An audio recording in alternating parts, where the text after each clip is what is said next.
저와 여러분의 가정의 가보가 뭔지, 여러분의 가정의 보배는 무엇인지, 여러분 가정 각 가정의 보배가 뭔지를 점검하는 시간이 될 수 있기를 바랍니다. 그래서 오늘 6월절 사건을 택했고요. 그 잡지에 나온 이야기를 먼저 하나 하려고 하는데, 어떤 잡지에 이런 이야기가 실렸어요. 억만장자가 있었어요. 굉장히 부자였어요. 근데 이분이 큰 저택에서 아주 좋은 정원에서 살고 있는데, 특별히 억만장자가 보물을 넣어두는 창고가 있었어요. 그러니까 그 보물을 넣어놓고 늘 열쇠를 굳게 잠궈놓고 있었어요. 그러니까 많은 사람들에게 도대체 저 집에 있어서 보물을 넣어두는 창고에는 어떤 보물이 있을까, 이게 너무 궁금한 거예요.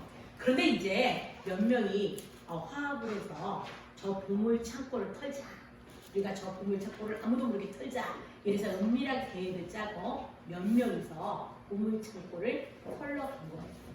그래서 각자 분배를 해서 약간 어찌어찌해서 열쇠를 탁 따고 보물 창고를 들어간 거예요. 근데 보물 창고에는요, 아무것도 없었어요. 딱 하나 낡은 자전거가 한 대가 있었어요. 보물 창고 안에. 너무 화가 났어요. 보물 들였으니까. 그러니까 자기가 도둑이라는 사실도 까먹은 채 주인한테 전화를 걸어요. 도대체 보물 창고에 보물을 넣고 낡은 자전거가 한 대 있는데 이게 어떻게 된 거냐고, 당신 사람들을 농간한 거야. 그때 그 주인이 이렇게 이야기했어요. 우리 가족들이 다 모여서 어떨 때 우리가 가장 행복했냐를 서로 이야기를 했다는 거예요.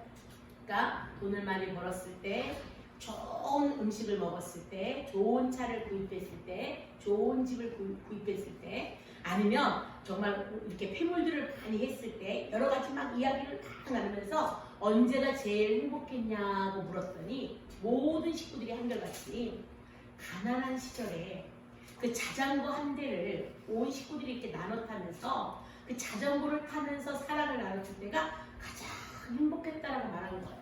그래서 우리 집의 가보 1호는 낡은 자전거라. 그래서 그 자전거를 보물창고에 넣어놨다.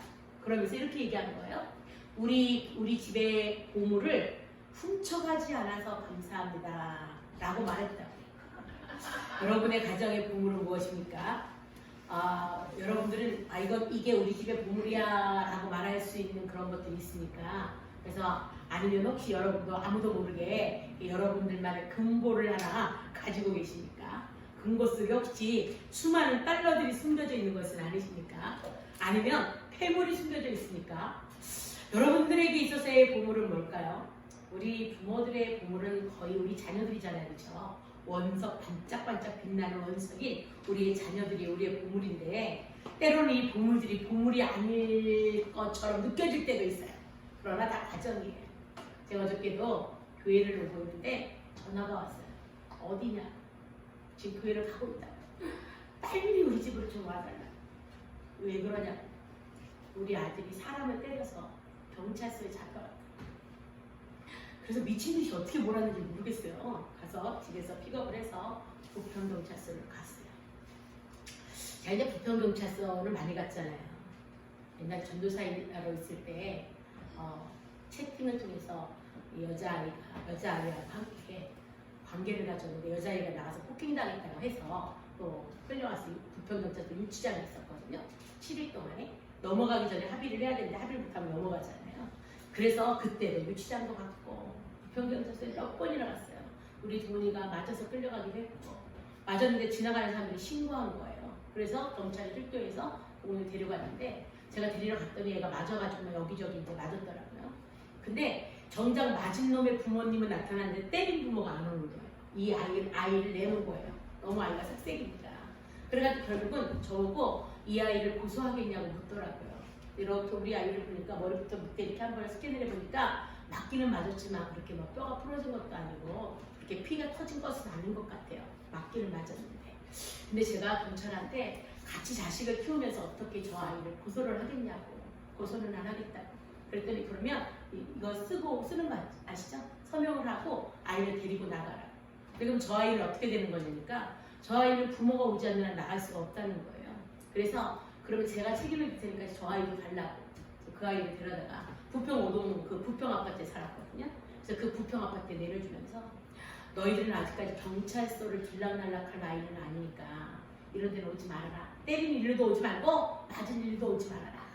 그리고 진짜 두 번 다시 이런 데서 만나는 일은 없도록 하자. 그리고 혹시라도 길에서 우리 도훈이를 만나도 이제 때리지 말라고. 그렇게 이제 저도 몇 번 부평경찰서도 가고 삼산경찰서도 갔었거든요. 그래서 이제 딱 갔더니 형사과인 거예요. 토요일이니까 다 퇴근했잖아요. 이렇게 어디 왔냐고 형사과 딱 가니까 아이는 저 안에 들어가 있고요. 안에 있고. 근데 현장에서 이렇게 사람을 때리다가 잡혔는데 세상에 그 자리에서 수갑을 채워서 갔다는 거예요. 수갑.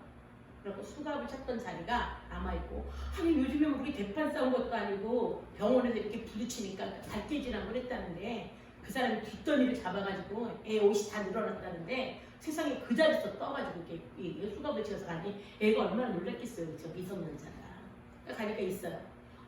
피해자는 어디 있는지 없고 하여간 가해자는 있어요. 그러니까 이제 형사가 너 이리 오라고.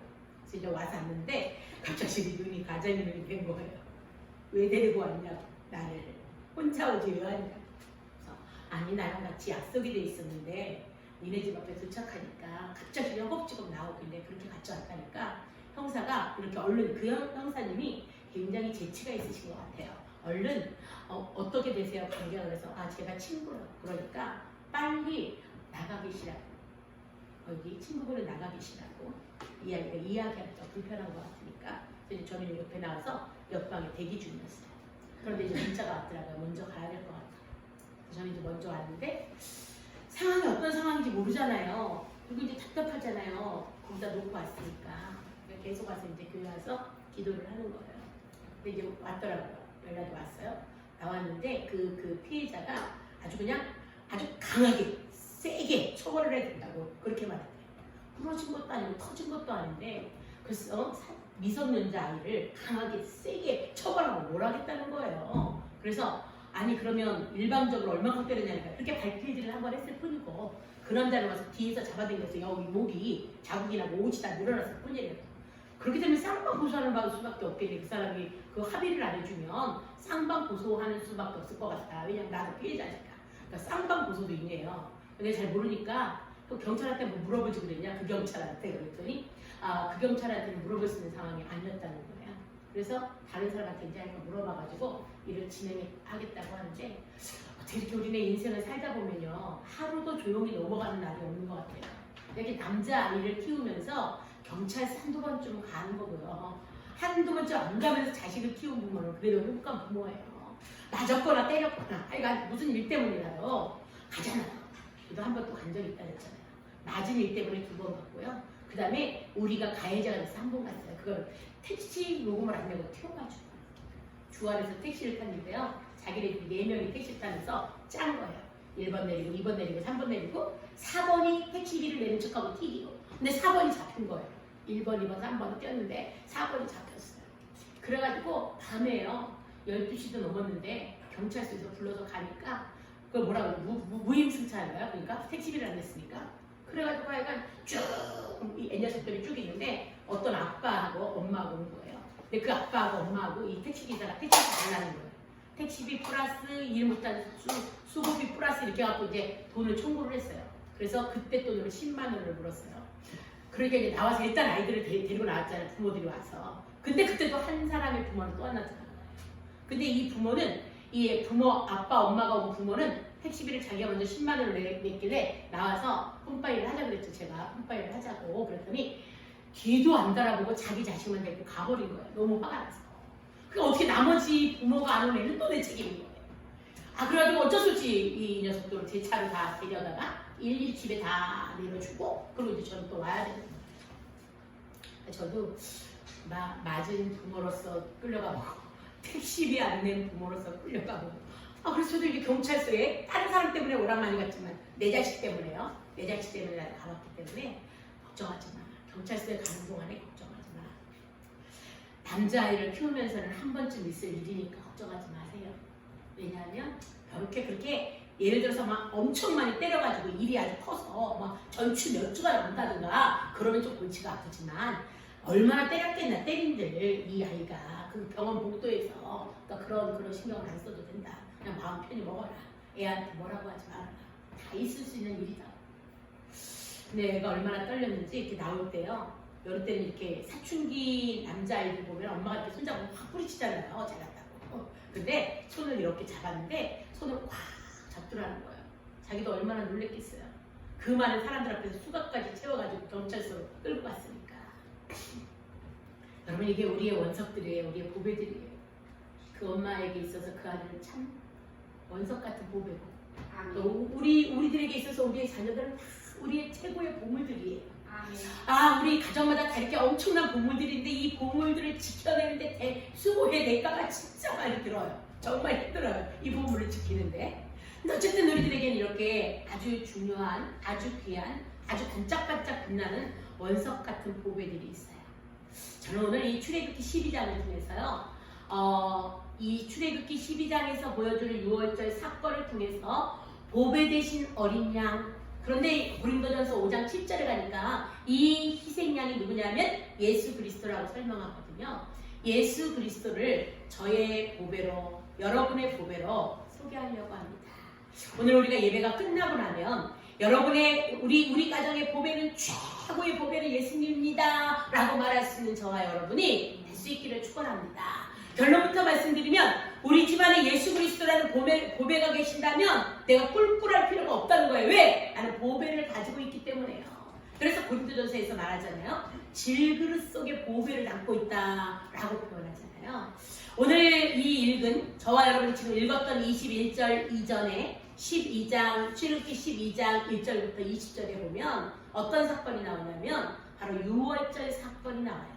근데 6월절 사건이 있는 이유를 또 가보면 이스라엘 백성들이 430년 동안에 애굽에서 종살이 하잖아요. 그런데 하나님께서 모세에게 사명을 주시고 모세 보고 그 애굽에서 이스라엘 백성들을 이끌어내라고 하잖아요. 그래서 결국 바로 앞에 서게 되어지고 바로에게 보내달라고 하잖아요. 내 백성을 보내라고 하신다 하나님이. 바로가 안 보내니까 하나님이 10가지 제한을 내리잖아요. 그게 여러분이 잘 알고 있는 피재앙, 이재앙, 개구리재앙, 악동, 메뚜기, 어둠 이런 10가지 재앙이에요. 이 모든 재앙들은 다 애굽에서 신처럼 섬기고 있는 것들이었거든요. 이것들이 이제 재앙이 되어져서 애굽에 내려져요.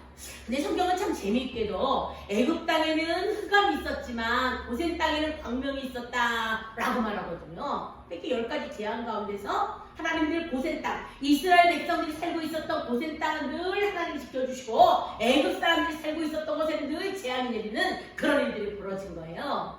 근데도 이게 재앙이 내리면 피재앙이 내리고 개구리 재앙이 내리고 악동, 메뚜기, 어둠 이런 재앙이 내릴 때는 바로 항복하는 것처럼 보이다가 재앙이 마치면 또 강박해지는 거예요. 근데 이제 그 마지막 10번째 재앙이 장자 재앙이었어요. 그러니까 모든 애굽 사람들은 자식들뿐만 아니라 짐승들까지도 처음에 난 것 다 죽이는 그런 일들이 일어났어요. 근데 하나님께서 미리 비법을 가르쳐 주신 거예요. 근데 이 애굽의 장자 재앙이 내릴 건데 고센 땅에 있는 이스라엘 백성들에게는 미리 가르쳐 주신 거예요. 뭘 가르쳐 주셨냐면 그런데 살 수 있는 방법이 있어. 그게 뭐냐면 어린 양 한 마리를 잡아서 그 피를 문설주에 바르래요. 매일마다 잡으라고 그랬어요. 이렇게 사람을 쳐서. 그런데 혼자 잡기 버거운 사람들은 이웃 사람들하고 함께 계산을 해서 잡아가지고 그 피를 받아서 이렇게 들어오는 문설주에다 바르라는 거예요. 피를. 그러면 죽임을 면하게 될 것이다 라고 말합니다. 이제 이스라엘 백성들은 급하게요. 그 피를 다 문설주에 바르게 된 거예요. 네, 여러분이 잘 아시죠? 6월이라는 말이 오버패스라고, 오버패스. 그러니까 넘어간다라는 말이라고 그랬잖아요. 천사가 넘어간다, 재앙이 넘어간다. 그래서 6월이거든요. 근데 이제 그날 밤 문설주에 다 이렇게 피를 바르고 있는 밤에 천사가 나타나는 거예요. 그러니까 집집마다 방문해서 이렇게 죽이러 들어가려고 하다가 문설주에 피가 발라 있으면 그게 애굽 사람이든지 잡족이든지 이스라엘 백성들이든지 일단 넘어가는 거예요. 넘어가는 거예요. 피가 없으면 들어가서 장자를 죽인 거예요. 또 막간에 들어가서 처음 난 것들은 다 죽인 거예요. 여러분 참 신기하잖아요. 우리는 어떻게 장자를 어떻게 알아요 우리가. 그런데 천사들은 다 알고 있었어요. 기가 막히게 애굽 사람의 그 깜깜한 데 들어가서 장자만 골라서 죽이는 일이 일어났으니까. 짐승도 처음 난 것만 골라서 죽이는 일들이 일어났으니까. 근데 놀랍게 피 바른 데는 저보다 넘어가는 거예요. 넘어가서 산 역사가 일어났어요. 근데 1절부터 20절에 보면요. 한 집도 빠짐없이 거예요. 그러니까 이게 얼마나 큰 재앙이었어요. 그런데 이 재앙 가운데서 살아남는 방법이, 그 비결이 뭐였냐면 어린 양의 피였어요. 여러분, 이게 이 재앙 가운데서 이 천사가 집집마다 찾아가서 사람을, 장자를 죽이는 이 사건 가운데서 우리의 생명을 지킬 수 있었던 것은 돈이 아니었어요. 명예도 아니었어요. 보석도 아니었어요. 뭐 세상에서 대단하게 여겼던 등기부 등본도 아니었어요. 내가 가지고 있는 전 재산도 아니었어요. 이 천사가 집집마다 들어가서 장자를 치는 재앙 가운데서 유일하게 살아남을 수 있는, 유일하게 생명을 건질 수 있는 방법이 뭐냐면 어린 양의 피였어요. 그러냐, 우리의 생명보다 더 귀한 것이 없어요. 이 땅에 우리 생명보다 더 귀한 것은 아무것도 없어요. 근데 거기서 생명을 구원하는 방법이 바로 어린 양의 피였어요. 그러니까 그 당시에 유월절 사건이 일어날 때에 이스라엘 백성들에게 있어서 가장 소중한 것은 어린 양의 피였어요. 그래서 오늘 읽었던 여러분이 12장 1절부터 시작해서 쭉 계속 읽어보시면 하나님께서 그렇게 말씀을 하세요. 그래서 실질적으로 이스라엘 백성들이 양을 잡아요. 양을 잡아서 문설주에 발라요. 그리고 그 밤에 진짜 집집마다 전부 다 초상이 나는 일이 벌어져요. 아침에 일어나니까 아무도 죽지 않은 집이 없을 정도로 다 죽은 거예요. 그래서 하나님은 뭐라고 말씀하세요? 이스라엘 백성들한테는 너희들은 애국 사람들에게 빨리빨리 다니면서 금은 보석들과 의복을 빌리래. 여러분, 내 새끼가 죽었는데 그렇게 하고 싶겠어요? 그런데 이스라엘 백성들이 집집마다 가가지고 애굽 사람들의 집에 가서 금은 보석과 의복들 다 빌리잖아요. 근데 다 은총을 입어서 빌려줘요. 근데 그것을 가지고요, 그 사건, 그 6월절 사건을 통해서 빨리 발효되지 못한 반죽을 그냥 어깨에다 메고요, 그리고 탈출을 하는 거예요. 이 6월절 사건을 통해서 결국은 이스라엘 백성들은 탈출을 하게 되었죠. 그래서 뭐라고 그러세요, 하나님이? 후대에 아빠, 할아버지, 할머니, 6월절이 뭐예요? 왜 6월절을 지키는 거예요? 이렇게 묻거든 말해주래요. 과거에 우리가 애굽에 종살이 했을 때, 이 애굽에서 마지막 나올 때 하나님께서 어떻게 역사하셨는지에 대해서 말해주래요. 그러면서 뭐 하래요? 6월절 제사를 꼭 지내래요. 너희가 여기서 나가거든 이 6월절을 기억해서 이 제사를 꼭 지내라 라고 그렇게 말씀하셨어요. 이게 이제 출애굽기 12장에 나오는 내용입니다. 우리가 지금 너 6월절을 기억하면서 생명을 구원하는 날이거든요. 우리의 생명이 구원하는 날이에요. 천사가 넘어갔고 재앙이 넘어갔다는 말은 이거로 내 생명이 구원함을 받았다는 말이거든요. 그러니까 우리가 구원함을 받은, 그리고 모든 재앙이 넘어간 그 비결, 이게 어린 양의 피였어요. 자, 우리 27절 23절 먼저 가겠습니다. 12장 출애굽기 12장 23절 하겠습니다. 23절 시작. 여호와께서 애굽 사람을 치러 두루 다니실 때에 문 임방과 좌우 설주의 피를 보시면 그 문을 넘으시고 멸하는 자로 너희 집에 들어가서 너희를 치지 못하게 하실 것임이니라. 27절 갑니다. 너희는 이르기를 이는 여호와의 6월절 제사라. 여호와께서 애굽 사람을 치실 때에 애굽에 있는 이스라엘 자손의 집을 넘어사 우리 집을 구원하셨느니라 하라매 백성이 머리 숙여 경배하니라. 그러니까 여기 보니까 23절에는 보니까요, 애굽 사람을 치러 두루 다니실 때에 문 임방과 좌우 설치의 피를 보시면 이렇게 돼 있어요. 그러면 이 장자를 치러 다닌 사람이 있었다는 얘기예요, 그렇죠? 장자를 치러 다닌 천사가 있었어요. 그러니까 천사가 한 침도 빠짐없이요, 부자라고 봐주고 가난하다고 죽이고가 아니었어요. 그러니까 애굽 사람의 집이었어요. 높은 곳에 있든 낮은 곳에 있든 지하에 있든 아니면 저 수면 저 바다 밑에 나일강 이빠이에 있든 아니면 산 꼭대기에 있든 전혀 상관 안 했어요. 무조건 애굽 사람의 집을 치러 들어가는 천사가 있었어요. 그러니까 치러 들어가다가 그 천사가 문 임방에 문설주에 그리고 문 임방에 피가 발라져 있으면 그 집을 그냥 넘어가는 거예요. 오버패스를 하는 거예요. 그리고 다음 집으로 가는 거예요.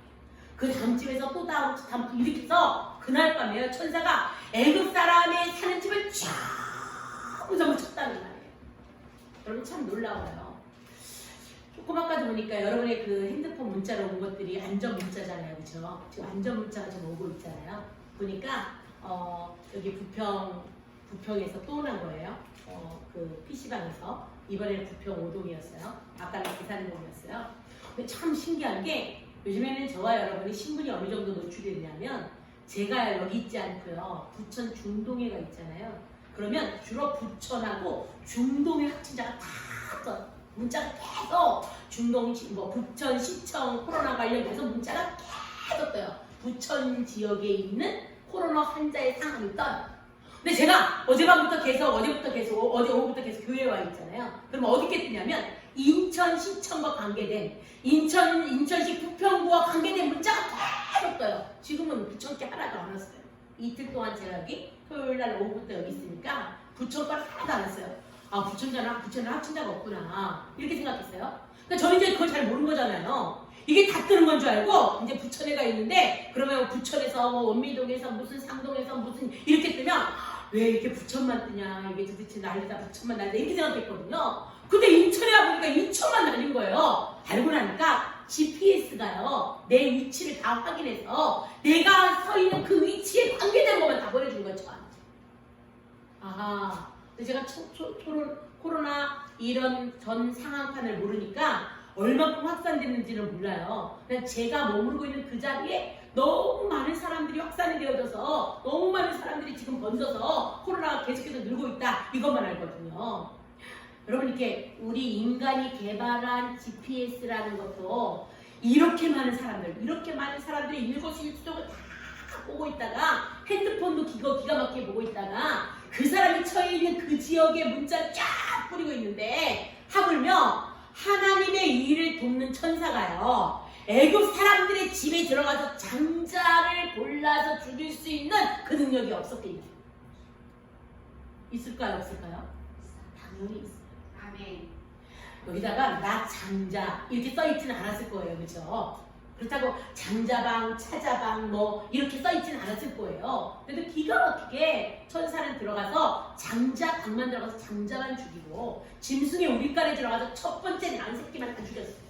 얼마나 놀라운지 몰라요. 아, 이게 핸드폰이 내가 부천에 있으면 부천 거만 뜨고 부평에 오니까 부평 거만 뜨는데 그러면 이제는 우리의 모든 신상은 다 털렸어요. 그렇죠? 코로나 그 확진자 중에서 이번에 이태원에 갔다 온 사람들 중에서 아니라고 다 이렇게 부인을 하잖아요. 근데 GPS를 딱 찍어보니까요. 그때 갔다 온 사람 명단이 쫙 다 뜨잖아요. 기가 막히게 이 KT, LG, SK의 도움을 받아서 GPS를 추적을 하니까요.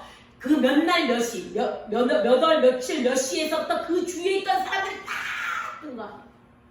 그러니까 지금은 숨길 수가 없어요. 오리발을 내릴 수가 없어요. 그리고 게이바에 갔다 왔다라는 걸 숨기기 위해서 그 학원 강사가 그죠? 그걸 숨기기 위해서 거짓말하는 동안에 일파만파 계속 배워준 거 아니에요. 한 집에 할아버지가, 아버지가, 손주가 갔다 와 피박 학원 강사를 만나서 이 손주 때문에 엄마 아버지 때문에 할아버지가 이 할아버지가 택시기사인데 투잡을 껴서 사진사예요. 그래서 돌잔치 갔다가 그 돌잔치 엄마 아빠 아이까지 다. 그 다음에 돌잔치 참석했던 67명이다. 돌잔치 참석했던 쿠팡 직원이. 그래서 쿠팡이 이렇게 되는 거 아니에요. 일파만 봤잖아요. 근데 이거를 잡아내더라는 거예요. 내가 거짓말한다고 나 안 갔다니까요. 나 절대 거기 안 갔어요. 난 이태원 근처도 안 가서 이렇게 말했는데 나중에 이건 다 잡아낸 거예요. 여러분 이렇게 지나온 일이니까 못 잡은다고 생각하죠? 근데 지나온 일인데 그 자리에 머물렀던 사람의 명단이 다 뜨더라는 거예요. 그러면 하나님 앞에 갔을 때 저는 요즘에 이 GPS가 우리의 이치를 잡아서 문자를 보내는 걸 보면서 어떤 생각을 하냐면 우리가 이제 하나님 앞에 섰을 때 심판대에 있으면 뭐 한대요? 우리가 우리 입으로 직고를 한대요. 내가 지은 죄를 직고를 한대요. 근데 이게 좀 이 직고를 한다는 게 무슨 뜻인가 이러는데요. 요즘 보니까 이해가 돼요. 난 안 갔다니까요. 그러는데 안 갔다니까 이 오자가 끝나기도 전에 GPS가 기가 막히게 어디에 있었던 걸 딱 끄집어내는 거예요. 그러니까 부인할 수가 없는 거예요. 왜요? 증거가 다 있어요. 이거 봐요. 당신 이 자리에 있었잖아요. 이렇게. 여러분, 우리가 하나님 앞에 설 날이 멀지 않았어요? 우리가 준비해야 돼요, 그렇죠? 하나님 앞에 섰을 때 내가 이게 하나님 나 그거 안 했다니까요. 그건 내가 한 일이 아니고요. 그거는요 남편 때문이고요. 그건 새끼 때문이고요. 그건 친구 때문이고요. 이렇게 말할 수 없도록 내 입으로 내가 직구할 수밖에 없는 날들이 오기 때문에 우리가 매 순간순간 잘 살아드릴 수 있기를 바랍니다. 근데 그 장자를 치는 재앙에 천사가 집집마다 다 들어가서요 장자만 골라서 다 죽였다는 거예요. 다. 그런데 그 장자가 죽는 순간에 장자가 죽지 않는 방법이 바로 뭐냐면 어린 양의 피였어요. 문인방의 문설주에 어린 양의 피가 있으면 천사가 그냥 넘어갔으니까 패스했으니까. 여러분, 가장 예수 그리스도가 우리 집 가정에, 저와 여러분의 가정에 최고의 보물이신 이유가 뭐냐면 바로 구원하셨기 때문이라는 거예요. 이렇게 모든 사람이 다 죽어나가는 밤에, 장자가 다 죽어야 되는 밤에 돈도 필요 없었어요. 황금도 필요 없었어요. 명예도 필요 없었어요. 이래봬도 내가 우리나라의 국무총리였다고 그것도 필요 없었어요. 내가 이래봬도 애국 나라에 내가 왕이 안 나고 내가 바로라고 이것도 필요 없었어요. 명예도 권세도 돈도 지식도 아무것도 필요하지 않았어요. 이 생명을 건지는 데는 유일하게 뭐만 필요했어요? 어린 양의 피만 필요했어요.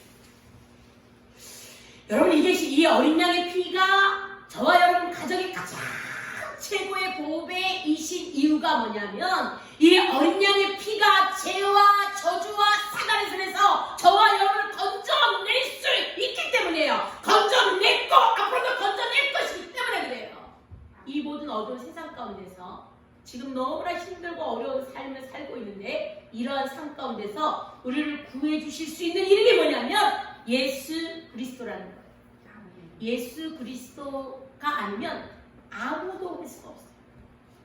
이 6월절 밤에요, 장자가 죽어져가고 첫 번째 난 짐승들이 다 죽어져갈 때 이것을 막을 수 있는 것은 어떤 것도 없어요. 힘으로도 되지 않았어요. 아무리 힘이 있고 아무리 권세가 있고 아무리 능력이 있고 아무리 돈이 많고 아무리 재산이 많아도 내 집에 닥치는 재앙을 막을 수 있는 힘이 없었어요. 그러면 지금도 똑같아요. 여러분, 내가 가지고 있는 돈이 우리를 지켜주는 게 아니라는 거예요. 내가 가지고 있는 명예가 우리를 지켜주는 게 아니라는 거예요. 내가 가지고 있는 지식이 나와 내 가정을 지켜주는 게 아니라는 거예요. 지금 이렇게 재앙이 막 여기저기서 재앙이 일어나고 있는 이런 시대에 우리를 지켜줄 수 있는 유일한 힘은 뭐냐면 예수 그리스도라는 거예요. 어린 양 대신 예수 그리스도밖에 없어요. 아멘. 우리가 그러잖아요. 우리 이따가 이제 부를 거거든요. 184장이요. 나의 죄를 씻기는 예수의 피밖에 없네. 우리가 184장을 부를 건데 예수 피밖에 없어요. 이 마지막 때에 승리할 수 있는 이름도 예수 피밖에 없어요. 우리를 깨끗하게 할 수 있는 것도 예수 피밖에 없어요. 사단의 손에서 건지는 것도 예수 피밖에 없어요. 이 어두운 세상에서 승리하게 할 수 있는 것도 예수 피밖에 없어요. 아멘. 저와 여러분 가정에 예수 그리스도가 우리 가정의 주인으로 계신다고 한다면 여러분들은 최고의 보배를 가지신 분들이에요. 그러면 내가 더 이상 보배가 없다고, 내가 더 이상 뭘 가지지 못했다고, 내가 더 이상 가난하다고, 내가 더 이상 낙심하거나 실망할 이유가 없다는 말이에요. 왜요? 예수 그리스도가 계시기 때문에. 아멘. 그래서 27절에 이렇게 말했어요. 다시 12장 27절 다시 가겠습니다. 다시 갑니다. 시작. 27절. 너희는 이르기를 이는 여호와의 유월절 제사라. 여호와께서 애굽 사람을 치실 때에 애굽에 있는 이스라엘 자손의 집을 너무사 우리의 집을 구원하셨느니라 하나님의 백성이 머리 숙여 경배하라. 애굽을 치실 때에 우리의 집을 구원하셨느니라. 지금도 똑같아요. 하나님께서 재앙으로 무사람들을 치실 때에 우리의 집과 우리의 가정을 구원하실 수 있는 분이 뭐라고요? 어린 양 피, 어린 양 대신 예수 그리스도밖에 없다는 거예요. 왜요? 레위기서 17장 11절에 보면 육체의 생명은 피에 있다라고 표현했어요. 로마서 3장 23절에는 모든 사람이 죄를 범하였으며 하나님의 영광에 이르지 못했다라고 말해요. 이 세상에 있는 모든 사람은 다 죄인이에요. 그러니까 이 세상에 있는 모든 사람은 전부 다 예수가 필요해요. 예수가 필요하지 않은 사람은 한 명도 없어요. 그리고 우리의 생명, 우리의 이 우리가 죄와 저주와 사단의 손에서 우리를 건져줄 수 있는 유일한 분은 예수님밖에 없어요. 우리의 생명은 피에 있거든요. 근데 이 피, 예수 그리스도의 피가 우리에게 생명을 주잖아요. 그 예수의 피로 우리를 건져주셨잖아요. 저주에서, 사단의 손에서. 그러니까 우리에게 있어서 예수의 피가 있다고 한다면, 예수 그리스도가 저에게 있고 예수 그리스도가 여러분에게 있다고 한다면 우리는 최고의 보물을 가진 사람들이, 이번 주간에 여러분이 어떤 상황을 만난다 할지라도요, 어떤 형편에 처했다 할지라도요, 내가 정말 굉장히 어렵고 힘든 과정에 있다 할지라도요, 예수 그리스도가 내 안에 계시다고 한다면 그 예수 그리스도가 나의 모든 것들을 이끄시고 그분이 나의 모든 형편을 알고 계시고 그분이 나를 이끌어 가실 것이기에 승리하는 저와 여러분이 될 수 있기를 축원합니다. 우리가 이렇게 마음이 힘들고 어려울 때마다 의지할 수 있는 사람이 필요하잖아요. 말할 수 있는 사람, 의논할 대상, 이렇게 나이가 먹고 어른이 된다는 게 힘든 게 뭐냐면 의논할 대상이 없는 거예요. 다 내가 책임져줘야 됩니다. 그러니까 우리가 자식으로서 있을 때는 의논할 사람이 있잖아요. 이거 어떻게 해야 돼요? 저렇게 해야 돼? 이렇게 물어볼 수 있는 사람이 있다는 건 행복한 거더라고요. 근데 나이가 드니까 그렇게 물어보지 못하니까 모든 걸 다 내가 책임을 져야 되잖아요. 그게 참 어려운 것 같아요. 근데 여러분의 가정에 예수 그리스도가 주인으로 계시다고 하신다면 그분이 여러분의 상담자요, 그분이 여러분의 길을 인도해 가실 것이니까 그분 때문에 승리하는 저와 여러분이 될 수 있기를 축원합니다. 두 번째 22절 가겠습니다. 22절, 출애굽기 12장 22절입니다. 갑니다. 시작. 너희는 우슬초 묶음을 취하여 그릇에 담은 피에 적시어서 그 뿔을 문 인방과 좌우 설주에 뿌리고 아침까지 한 사람도 자기 집 문 밖에 나가지 말라. 살아남는 방법이 있어요. 우리가 문 인방과 문 설주에다가 그 우슬초를 꺾어서 피에 적셔서 그 피를 이렇게 뿌려야 되는 거예요. 이렇게 뿌려야 되는 거예요. 그렇게 뿌려야 되는데, 근데 이렇게 뿌렸다 그래서 사는 게 아니었어요. 어떻게 해야 되는 거예요? 뿌린 그 집 안에 있어야 되는 거예요. 내가 이 뿌린 집 밖으로 나가면 위험해요. 죽을 수밖에 없어요. 그러니까 내가 반드시 피 뿌려진 그 집 안에 있어야 돼요. 이 사건은 창세기 6장에 가면 방주 사건이 나와요. 하나님께서 그 시대 당대 의인이었던 노아를 부르시잖아요. 그래서 죄악이 관영해서 내가 이제 물로 심판을 내릴 거니까 너는 높은 산 꼭대기에다 배를 만들라고 하잖아요. 그래서 오랜 시간에 거쳐서 배를 만들었어요. 그리고 배 만들기가 맞춰지니까 이제 하나님께서 이렇게 짐승들을 다 암수 한 쌍씩, 그 다음에 암수 두 쌍씩, 그 다음에 정결한 것들을 일곱 쌍씩을 뒤로 보내라고 해서 뒤로 보내고 나서 하나님께서 문을 닫으시잖아요. 문을 닫고 나서 그때부터 비가 내려요. 근데요, 비가 하루만 내린 것도 아니고 40주야를 내렸어요. 그러니까 이 배가요, 높은 산 꼭대기에 배를 만들었는데 이 배가 물에 뜨게 되잖아요. 근데 놀랍게도요, 이 배 밖에서는 아비 구하는 거예요. 사람들이 다 난리를 친 거예요. 지금까지 노아가 120년 동안 배를 만들 때마다 노아를 보고 노망났네, 미쳤네, 이렇게 좋은 날 무슨 비가 온다고 말도 안 되는 소리야, 그래서 늙으면 죽어야 돼, 이렇게 말했던 사람들이 노아가 말할 때 들을 걸, 진짜였네, 사실이었네, 어떡하면 좋아, 노아 살려줘, 문 좀 열어줘, 이렇게 했다는 거예요. 그런데 방주 안은 평안이었어요. 근데 방주 밖은 완전히 난리였어요. 방주 밖은요. 아주 진짜 아비규환이었어요. 아무리 노아 방주가 하나님께서 만들라고 하는 방법대로 만들어졌지만 방주 안에 있지 않고 밖에 있었다면 그 사람도 똑같이 위험에 노출되어 있는 거고 죽을 수밖에 없었어요. 근데 오늘도 똑같아요. 6월절 어린 양의 피를 발랐어요. 그 집에다가요. 이렇게 우슬초를 찍어서 뿌렸어요. 뿌려지긴 했어요. 그래, 뿌려진 그 집에 있어야 되는데 뿌려진 집에 있지 않고 집 밖으로 나가면 위험한 거였어요. 근데 여러분, 한 가지 기억해야 할 게 있어요. 집 안에 있다고 다 안전하냐? 아니라는 거예요. 모든 사람들이, 애굽 사람들이 다 집 안에 있었어요. 그런데 애굽 사람을 치시려고 죽이려고 온 천사는 그 집을 뚫고 들어가서 장자만 골라서 다 죽였어요. 우리가 문 열어주지 않았는데 천사는 집에 들어왔어요. 그리고 그 집 안에 들어가서 다 죽였어요. 뭐가 없는 집이요? 어린 양의 피가 없는 집은 집 안에 있어도 안전하지 않았어요. 집에 있었음에도 불구하고 죽을 수밖에 없었어요. 그러니까 반드시 집안은 집안인데 어떤 집안이라 해야 돼요? 6월절 어린 양의 피가 뿌려진 집안에 있어야지만 재앙이 넘어갔어요. 다시 말하면 예수 그리스도의 이 어린 양 대신 예수 그리스도 고린도전서 한번 갔다 올게요. 고린도전서 5장입니다. 여러분 눈으로 확인하고 오시겠습니다. 고린도전서 5장 7절입니다. 5장 7절 갑니다. 시작. 너희는 누룩 없는 자인데 새 덩어리가 되기 위하여 묵은 누룩을 내어버리라. 우리의 6월절 양 곧 그리스도께서 희생이 되었느니라. 그러니까 6월절 양이 누구래요? 그리스도래요. 그리스도. 그러니까 지금도 이래요. 집에 있다고 안전하다. 집이 제일 안전해요. 누가 이렇게 말하잖아요. 코로나니까 절대 안 돌아다니면 코로나가 걸리지 않아요. 그죠? 근데 우리 주님이 작정을 하시잖아요. 그러면 따라와서라도 너희의 창과 칼이 따라와서라도 죽일 수 있는 것이 하나님의 능력이에요. 그러니까 내가 집에 머물렀다고 해서 안전한 것이 아니라 피가 뿌려진 집에 있기 때문에 안전한 거예요.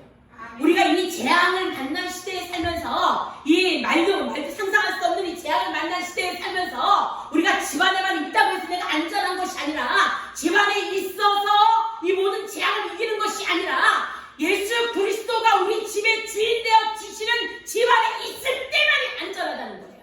다시 말하면 예수 그리스도 안에 있을 때 안전하다는 거예요. 아멘.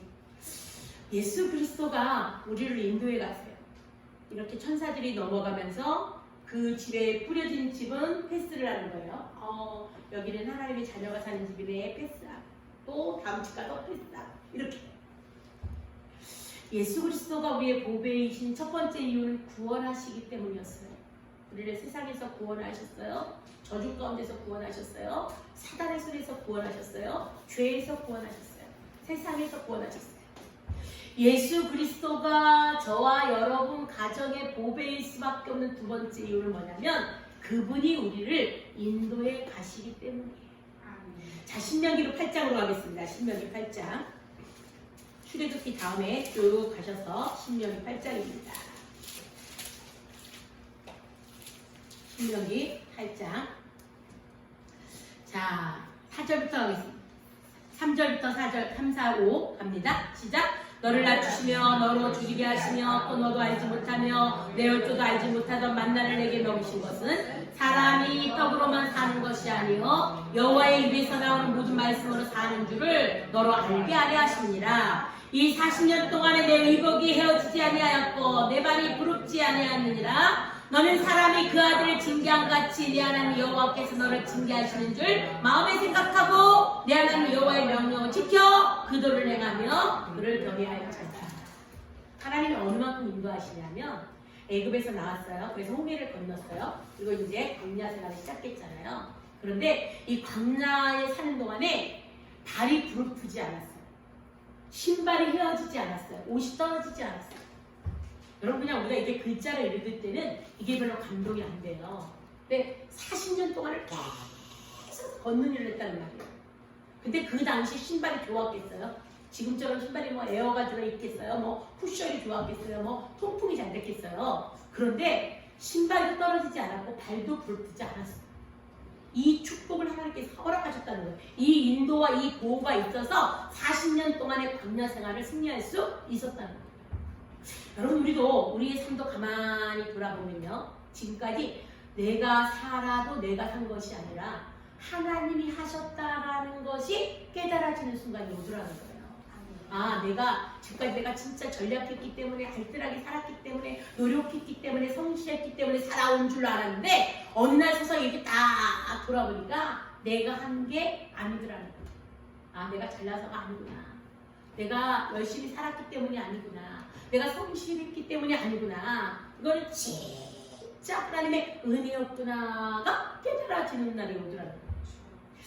그러면 다시 넘어가셔서 고린도전서 10장을 가겠습니다. 고린도전서 10장입니다.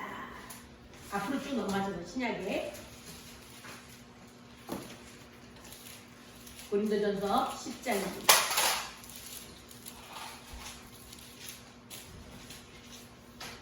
자, 1절부터 몇 절 가다가 뒷절로 넘어가겠습니다. 1절 시작. 형제들아 너희가 알지 못하기를 내가 원치 아니하노니 우리 조상들이 다 구름 아래 있고 바다 가운데로 지내며 모세에게 속하여 다 구름과 바다에서 세례를 받고 다 같은 신령한 식물을 먹으며 다 같은 신령한 음료를 마셨으니 이는 저희를 따르는 신령한 반석으로부터 마셨으니 그 반석은 곧 그리스도시라. 그러나 저희의 가수를 하나님이 기뻐하지 아니하신 거로 저희가 광야에서 멸망을 받았느니라. 그 광야에서요 반석에서 물을 먹이신 분이 주님이라는 거예요. 그러니까 근데 그 반석은 곧 누구래요? 그리스도래요. 다시 말하면 광야 생활할 때 이스라엘 백성들 200만이라는 이스라엘 백성들을 먹이시고 입히시고 기르신 분이 예수 그리스도라는 거예요. 그런데 이들이 이렇게 예수님이 먹여주시고 입혀주시고 길러주셨는데도 불구하고 멸망받을 짓을 했다는 거예요. 자, 다시 10장에 자, 8절, 7절, 6절 가겠습니다. 시작.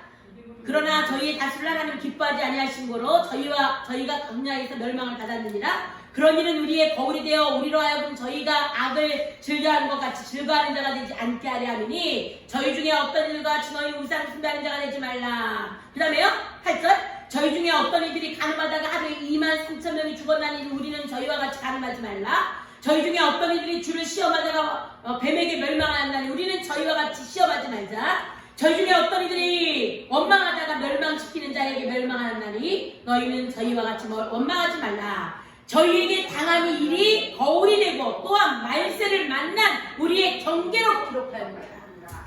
너무너무 중요한 거예요. 광야라고 하는 이 세상을 살아갈 때에 그리스도라고 하는 반석이 있지 않았으면 살 수가 없었어요.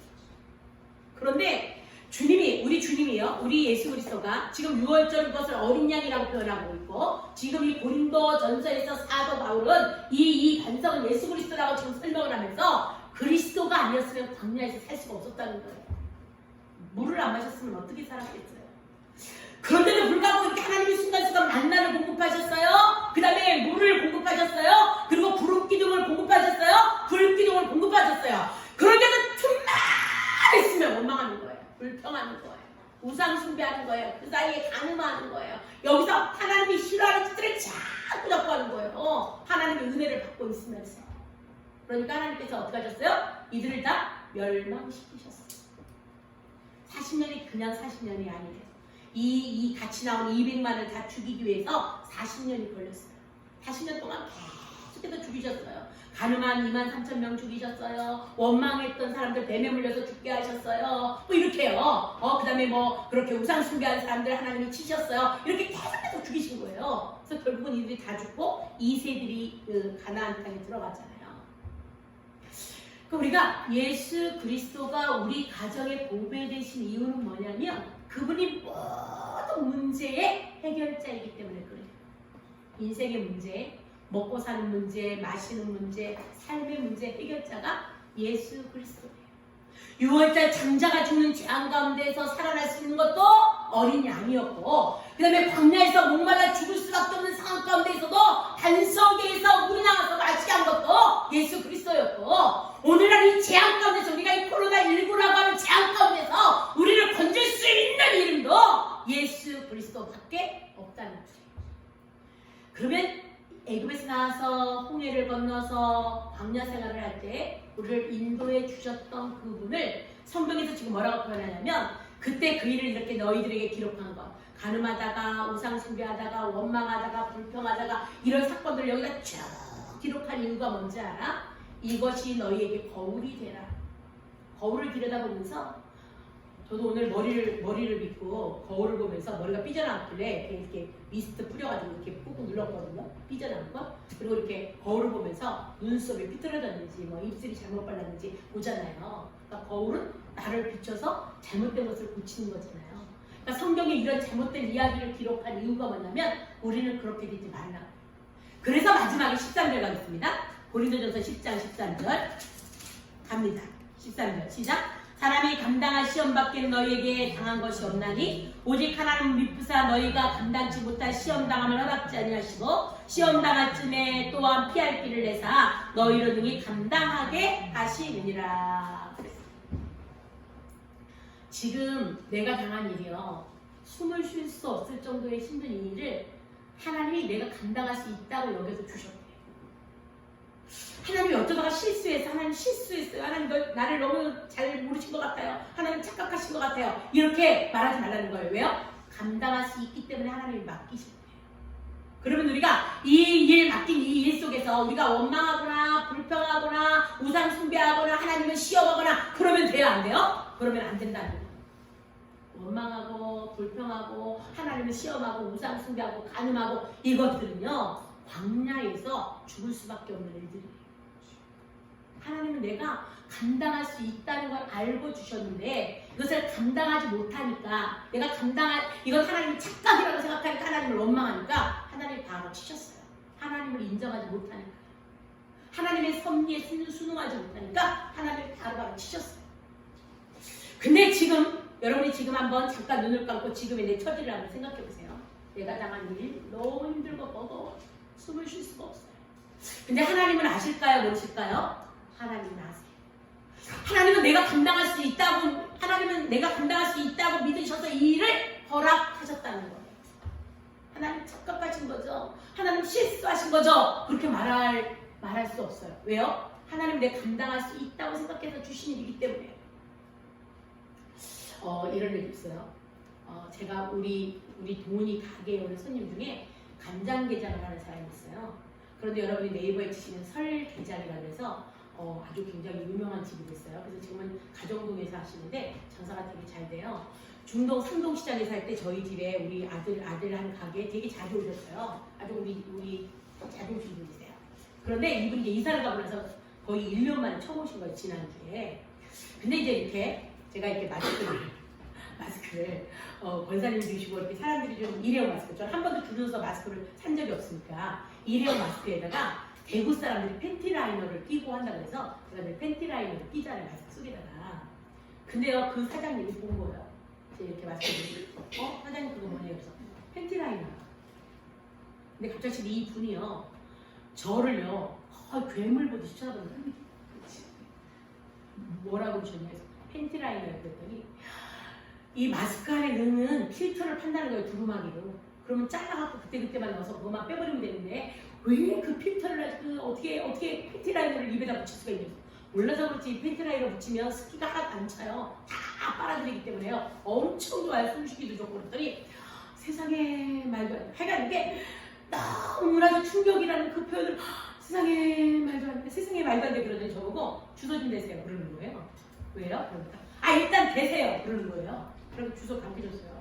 그리고 옷을 샀어요. 저희 집에서.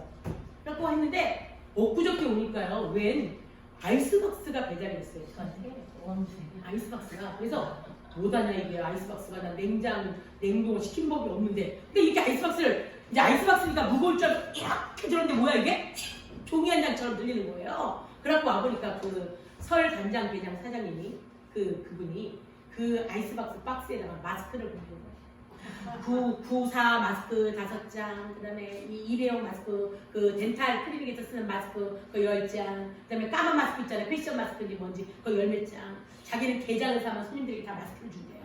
그래가지고 그 마스크를 딱 보냈어요. 그리고 필터까지 하나 사가지고 필터를 잘라서 쓰라고 또 오는 거랑 두루마기 필터까지 사다 오는 거예요. 그래서 내가 이렇게 딱 띄었는데 마스크에서 눈물이 확 날라 그러는 거예요. 그래서 전화를 했어요. 언니 이게 뭐래요? 사장님 이 마스크 떨어지면 내가 꽂아줄 테니까 그 마스크 버려요. 팬티라인 하는 거 하지 말고 그 필터 잘라서 쓰세요. 나는 너무너무 충격받았어요. 그리고 사장님 그거 아들 보고 그 옷가게 하지 말라고 그러고요. 우리 가게 와서 한 달 동안만 이거 게장 배우세요. 그러면 돈 1,000만 원을 벌게 해줄게요. 그러는 거예요. 돈 벌려고 그거 하는 거죠. 나는 여기 그 산동에서 와가지고 여기 와서 돈을 진짜 많이 벌었다니까요. 와가지고 그냥 한 달만 배우고 가서 수도 하나 있는 가게 얻어갖고 냉장고만 넣고 우리 집에서 배워갖고 가서 장사하세요. 못 벌어도요. 700, 1,000원 벌어요. 한 달에 300 벌던 택시 운전수가 그거 지금 한 게 모르네 시장에서. 그런데 그 사람이 지금 몇 배를 먹는 몇 배, 택시 수입에 몇 배. 그걸 하라는 거죠. 사장님 당장 오세요. 우리 집에 오셔가지고 한 달 동안 배우세요. 왜냐하면 그동안 사장님이 나한테 너무너무 잘해줬기 때문에 나도 사장님한테 뭔가를 해주려고 하니까 돈 버는 법을 가르쳐줄 테니까 오세요. 그러는 거예요. 근데 귀가 솔깃하잖아요. 돈 번다고 하니까. 우리 교회 성도들이 지금 돈 벌어야 할 사람이 많은데 우리도 그럼 어떻게 한번 이렇게 수도꼭지 있는 데다 냉장고 한대 몇 대 놓고 어떻게 성도들하고 합심해서 한번 해볼까? 또 막 귀가 막 솔깃한 거예요. 어쨌든 그거는 그거고 나는 너무나 감사해. 눈물 나려고 그러네. 너무나 고마워요. 이 마스크가 웬 말이래 그랬더니 나는 사장님 때문에 너무 충격 먹어갖고 집에 와갖고 밥 먹은 게 어쩌다는 거예요. 세상에 말도 안 돼 어떻게 문화적 충격이지. 마스크 속에다 어떻게 팬티 라인을 넣을 수 있어. 같은 사람 많아요. 그거 별로 이상한 일이 아니에요. 근데 동훈이한테 얘기했어요. 동훈아, 그 사장님이 우리 간장게장하는 거 가르쳐줄 때니까 와서 배우래. 그러면 1,000만 원 번다. 그리고 엄마한테 마스크를 보내줬어. 그러니까 세상에 얼마나 불쌍해 보였으면 그걸 보냈을까. 이러는 거예요. 얼마나 불쌍해 보였으면 마스크를 보냈을까. 그러면서 엄마 그분이 문화적 충격이라는 말은 엄마가 너무 불쌍하다는 말이라는 거예요. 그래가지고 제가 동훈이한테 나는 동훈아 그분이 이거 배우러 오래 이렇게 말했는데 그 자식이 이 게장 배우러 오라는 말은 싹 빠지고 엄마가 얼마나 불쌍했으면 그랬냐는 거예요. 그래서 제가 거울 가서 봤잖아요. 내가 그렇게 불쌍하게 생겼나. 아무리 봐도 내가 어디 불쌍해 보여요. 그죠? 밥을 열을 굶어도 누가 날 보고 굶었다고 하겠어요? 그죠? 절대 불쌍한 얼굴이 아니더라고요. 그래서 그러니까 마스크를 받고 나서요. 마스크를 받고 나서 자꾸 이렇게 뭐라 그러지? 자꾸 피식피식 웃음이 나는 거예요. 살다가 또 이런 게 다른데. 그래서 이렇게 말하는 거예요. 마스크 전쟁을 치를 때 우리 가게는 마스크 풍년이었다는 거예요. 마스크는 천장 갖다 놓고요. 손님들에게 마스크로 선물을 했대. 마스크. 그래가지고 막 진짜 기댄다는 거예요. 와서 배워가는 다른 사람들한테는 우리가 돈을 많이 받지만 사장님 돈 안 받고 할 테니까 와서 배워. 양념 배워가지고 여기는 간장도 다 본인들이 다 이렇게 소스 넣고 끓여놓고 양념도 다 자기네가 만든 거예요. 그래서 그걸로 하는 거 있잖아요. 게도 신선한 거를 해갖고 이렇게 양념 묻혀주는 거 있잖아요. 옛날에 신도부리 오리집에 가면 게장 줬던 그것처럼. 사장님 제발 와서 돈 좀 벌어. 난 사장님이 부자 됐으면 좋겠어. 그러는 거. 나보다 나 빚을 안고 거길 갔는데 빚도 다 갚고 그래서 내 동생 다 풀어드리고 있다는 거야. 근데 난 사장님이 돈 벌었으면 좋겠대요. 언니 나는 사장이 아니야. 나는 목사가 내 직업이지 사장이 내 직업이 아니야. 내 아들 직업은 내 아들이 사장이지 나는 사장이 아니야. 그리고 우리는 빚만 갚으면 그렇게 돈을 많이 벌지 않아도 괜찮아. 나는 별로 그렇게 뭐 집을 사고 싶은 욕심도 없고 돈을 많이 벌어야겠다. 성교하고 싶은 마음 때문에 돈을 많이 벌고 싶은 거지. 지금은 그냥 빚 갚아야 되겠다는 일념 때문에 내가 돈이 필요한 거지. 그게 돈이 많이 필요하진 않아. 그래도 이 먼지구덩이 앉아있지 말고 돈 벌으라는 거야. 가게세 많이 필요하지도 않으니까 말하면 내가 가게를 잡아주러 다닐 테니까 빨리 오라는 거야. 근데요. 그러고서 전화를 끊었는데 우리 교회 성도들이 너무 힘든 성도들이 많잖아요. 목사님 너무 힘들어. 목사님 너무 어려워요. 이렇게 전화 오잖아요. 그러면요 갑자기 막 생각이 되게 간절한 거예요. 이거 교회에 있는 보증금을 빼가지고 전 성도들과 함께 할 수 있는 게장집을 한번 차려봐 이렇게. 젊은 사람이 목사가 교회도 들어오게 생겼어요 이제. 진짜 난 우리 성도들만 고생을 안 하셨다면 우리 성도들만 좀 행복하다면 내가 뭐든지 해볼 것 같아요. 뭐 게장집에서 예배를 드리면 어때요, 그렇죠? 성도들만 고생을 안 한다면. 여러분의 혹시 여러분의 가정에 보배가 없으셔서 금은 보화가 없으셔서 출세가 없으셔서 좋은 저택이 없으셔서 좋은 차가 없으셔서 세상 사람들이 말하는 스펙이 없어서 우울하십니까? 우리에게는 영원한 보배 대신 예수 그리스도가 계십니다. 이분이 우리 가정의 보배이시기 때문에 이분이 우리를 구원하시고 이분이 우리를 인도해 가실 것이고 이분이 우리의 삶을 책임져 주실 것이기 때문에 이 가정에다를 마치면서 예수 그리스도가 여러분의 주인 되어져서 여러분의 삶속이 풍요해지고 여러분 삶 가운데 감사가 넘쳐나고 여러분 삶 속에서 기쁨을 회복하는 역사가 일어날 수 있기를 축원합니다. 우리 찬송 한 장 부르시면서 준비하신 예물을 하나님께 올려드리겠습니다.